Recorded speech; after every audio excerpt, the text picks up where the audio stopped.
రాయదుర్గం పట్టణ శివారు ప్రాంతాల్లో పేదల ఇళ్ల కోసం ప్రభుత్వం కేటాయించిన లేఅవుట్లలో ఇంటి స్థలాలు అక్రమాలకు గురికాకుండా కాపాడాలని బీఎస్పీ రాష్ట్ర కార్యదర్శి చిందనూరు నాగరాజు స్థానిక తహసీల్దార్ నాగరాజుకు, మున్సిపల్ కమిషనర్ దివాకర్ రెడ్డికు మంగళవారం విన్నవించారు.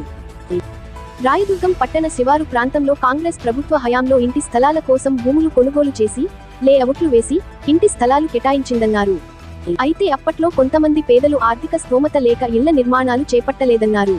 దీంతో ఖాళీగా ఉన్న ఇంటి స్థలాలను కొంతమంది దళారులు, ఆయా పార్టీల నాయకుల అండదండలతో కబ్జా చేసి అమ్ముకుంటున్నారని తహసీల్దార్ దృష్టికి తీసుకువచ్చారు.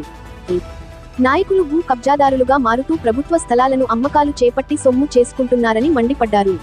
పట్టణంలోని Mallapuram layout, Gowda layout, BTP లేఅవుట్లలో ఇంటి స్థలాలను కబ్జా చేసి రియల్ ఎస్టేట్ దందా చేస్తున్నారన్నారు. గతంలో కాంగ్రెస్ ప్రభుత్వంలో కౌన్సిలర్లుగా కొనసాగిన కొంతమంది కౌన్సిలర్లు ప్రస్తుత వైఎస్ఆర్సీపీ పార్టీలో కౌన్సిలర్, టీడీపీ నాయకులు ఇంటి స్థలాలను వందలాది ఫ్లాట్లను అక్రమంగా అమ్ముకుంటూ సొమ్ము చేసుకుంటున్నట్లు బీఎస్పీ నాగరాజు వివరించారు. తహసీల్దార్ స్పందిస్తూ గతంలో లేఅవుట్లలో ఇచ్చిన పట్టాల వివరాల లిస్టులను స్థానిక మున్సిపల్ కమిషనర్కు పంపించినట్లు తెలిపారు. పేదలకు ఇంటి పట్టాలు ఇవ్వడం తమ బాధ్యత అని, కబ్జాకు గురి అవుతున్న స్థలాల అంశాలను మున్సిపల్ అధికారులు పట్టించుకోవాలని ఆయన సూచించారు. ప్రస్తుతం లేఅవుట్లలో సర్వే చేయించి ఖాళీగా ఉన్న ఇంటి స్థలాలను గుర్తించి పేదలకు ఇంటి స్థలాలు కేటాయించేలా చర్యలు తీసుకుంటున్నట్లు తెలిపారు.